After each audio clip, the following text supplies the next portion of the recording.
This is the Horse Radio Network. Greetings, everyone. Coach Jen here, and thanks for tuning in to Horse Tip Daily, episode 1359. This time, Tara Gamble and Christy Landwehr from the Certified Horsemanship Association explain the rollback, what it is and why it's useful and how to do it. And this episode is brought to you by Omega Alpha Equine. So listen carefully to this brief message, and then we'll get to our tip.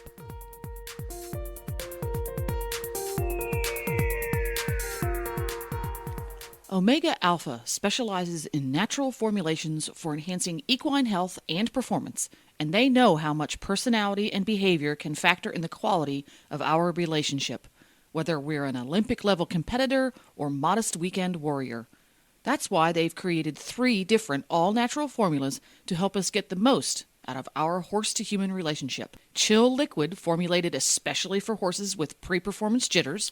Chill Ultra Paste, with the added benefits of B1 and magnesium. And Premier, the hormone balancer for witchy mares, and you know who you are. Look for all of Omega Alpha's all-natural formulas at your local tack and feed supplier, or you can visit them online at OmegaAlphaEquine.com.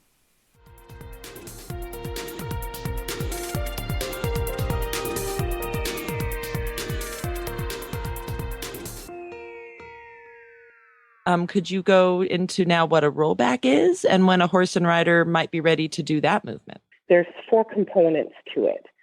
And the first one would be your lope in.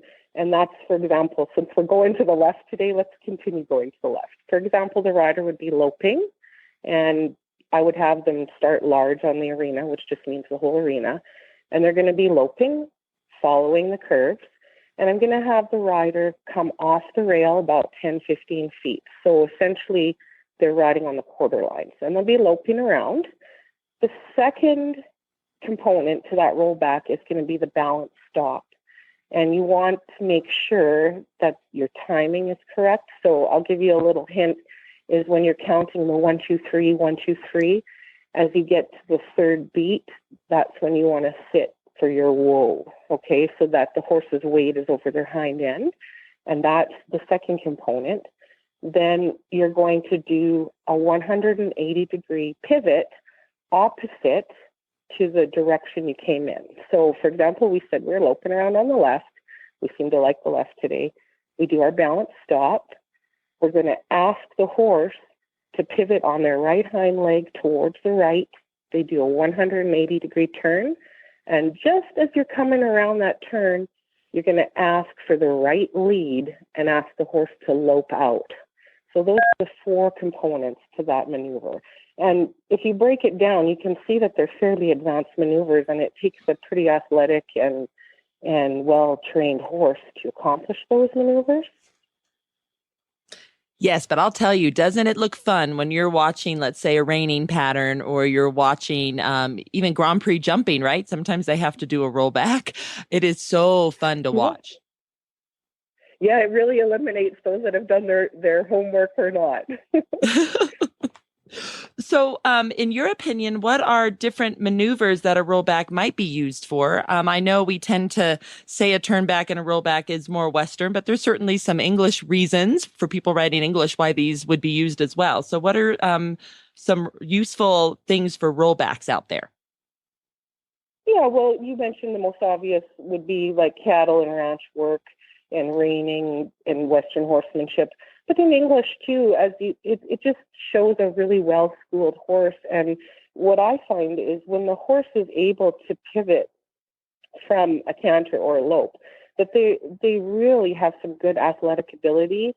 So it just helps fine-tune your horse in their athleticism, and it really allows, I think, you to go to the next level in your training. And so whatever the advantage is, it's just you can apply it to any discipline. And, maybe you're not doing it in the show ring every day, but if you practice these at home, boy, it sure takes your horse up to the next notch. So, Tara, what exercises do you have your riders do to accomplish a rollback? What are some specific ones that work for this?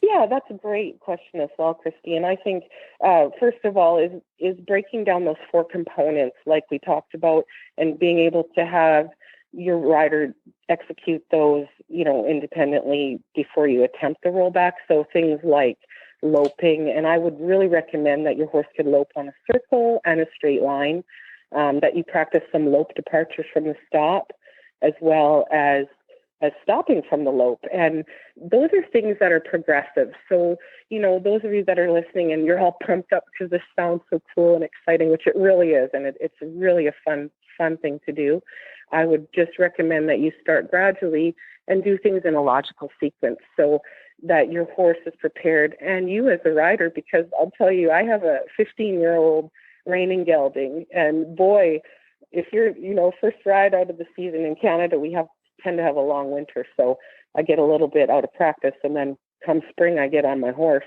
That first turnaround, if you're not ready, the power in the hind end of that horse is just remarkable. And, you could be turned around really fast before you know. So I would just, really, really stress that you're able to get those maneuvers really smooth before you try putting them all together.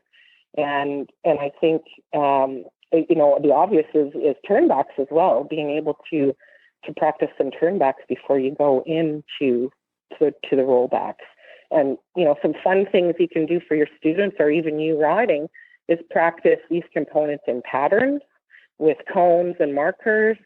You can even practice them in your jumping.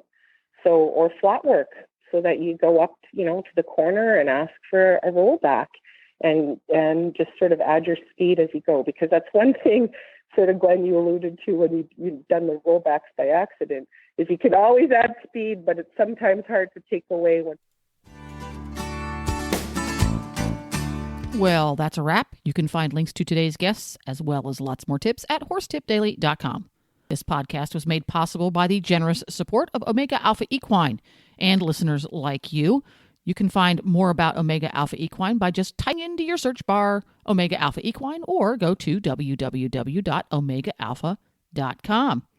This is Coach Jen, and I will be back again with another tip. So until then, go ride your horse. The Horse Radio Network and the Horse Radio Network hosts are not responsible for statements made by guests on the Horse Tip Daily. Please use your own judgment when listening to the tips on this show.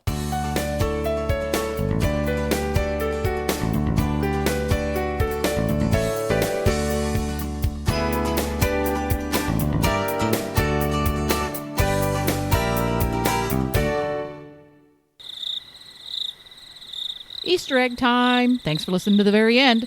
An inexpensive dry bag from the camping department of your local mega store makes a great soaking vessel for hooves and lower legs.